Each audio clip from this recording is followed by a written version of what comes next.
Did you see that video from Chicago where those kids Just like, ransacking. They ran up to that white lady in front of her apartment and just beat the shit out of her? Horrifying. It's so crazy. Horrifying. That this is happening in modern 2023 in Chicago. Right. Can you imagine? Giant groups of kids just beating a lady up for no reason. Because she was white. Let's not. But imagine that.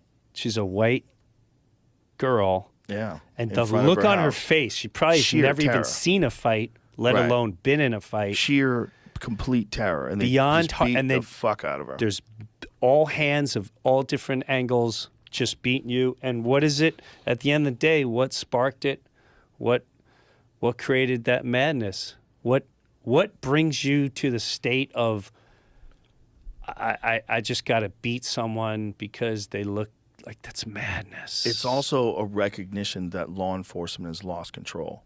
Like the fact that they can do that and they think they can do that as little kids. There's like young teenagers doing this, smashing windows and meeting up in groups of hundreds. Like, what do they do? Are they organizing on social media? Like, what are they doing? For Is sure. that what they're doing? Yeah. It's happening lots of places. And how is no one stopping that? How's no one stopping it? You don't see the know? organizing on social media?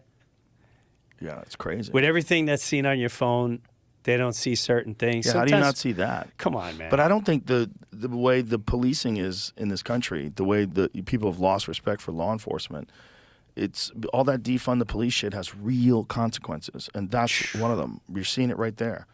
It's so spooky, man. It's so spooky how quickly things can like deteriorate. Well, they also dehumanize everything. When you're a police officer, what you don't realize is most of the times those cops are the first one to see your dead child. Yeah. And you know the trauma that brings? Yeah. Like if you got kids at home and you became an officer because you grew up in a nowhere out situation, or maybe your parents got divorced or whatever, and the only way that you know to survive is you get a pension and blah, blah, blah, and try to take the test. You take a test. You know, most people think cops are just, the guys that are, most of the things they're showing up to is watching people maimed and killed and fighting and beating women.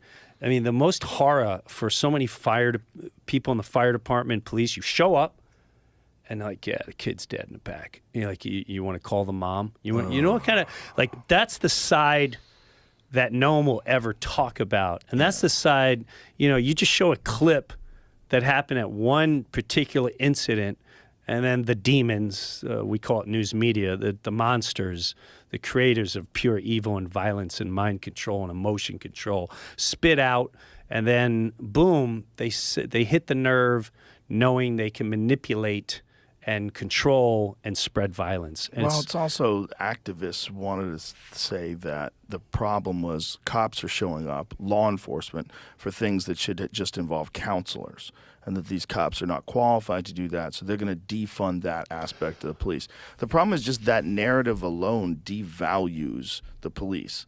It's like you put this thing out there that we need to stop funding the police. The police are the problem. No, the crime is the fucking problem. And the problem is no one does a damn thing to prevent long-term crime by enriching communities, by going into these places. Instead of spending $40 billion to fight this fucking proxy war with Ukraine and Russia, instead of doing that, what about fixing these fucking cities that have been economically disenfranchised since who the fuck knows when? That's right. Like just decade upon decade upon decade of the same kinds of crime in the same neighborhoods, and you expect people to come out of that and pull themselves up by their bootstraps. It's fucking ridiculous. Bro, I remember the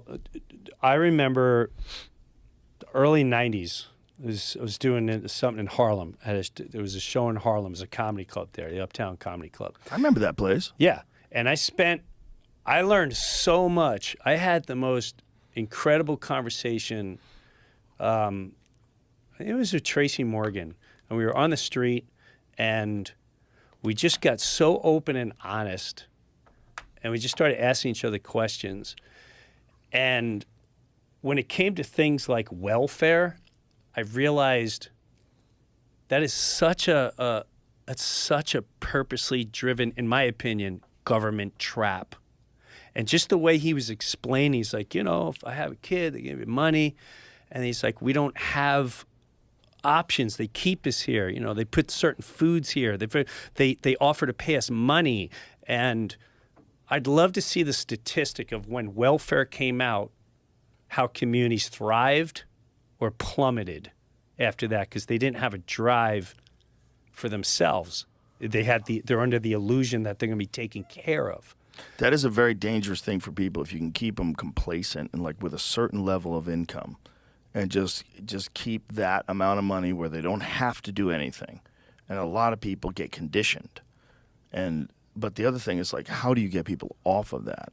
Like without extreme willpower and discipline and like working really, really hard to get off of that. And then deciding you're not going to accept that money anymore.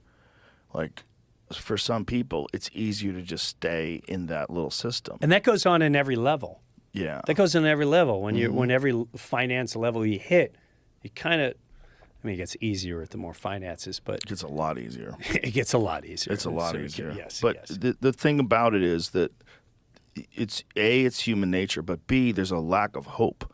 So like if you gave that welfare check to places where people are thriving and doing things that they love to do, then it wouldn't be so bad because they just keep doing things they love to do and thriving, right? And then maybe they would find other stuff to do for a living and they wouldn't need welfare. But if you're doing it to people that live in despair, that's when it's sick. Like there's something sick about it because it's like all you're doing is putting a little Band-Aid on it, and you are giving people food and you are giving people shelter, and that is good. It's definitely better than them being homeless. But that is not fixing anything. And the only way to fix it is to give people hope. And you can't have any hope when you live in a community where like everything's fucked, where like everyone's Drugs run rampant, Violence, cigarettes, gangs, liquor store, everything. Everything runs rampant. Yeah, and that's the real problem. The real problem is people have a lack of hope, lack of positive role models. Everybody that you know is either involved in crime or the victim of crime or avoiding crime, or it's like you're just dealing with constant violence and crime. But give me your money, Yeah. and I'll go fix Ukraine. It's crazy, right? It's like, how do we not address these problems in America? How do they, like, whenever the debates come up every year, It's the same thing. It's the same thing. Pro-life, pro-choice. Yeah, they're like, we're going to get jobs. Like, bitch, what you are not. We have created so many jobs in this administration. And we're going to do so much for the military. That's one thing I love about the new Twitter. When anybody posts something, even from the White House, it gets fact-checked. And the White House has had to pull tweets because they're just bullshit. Thank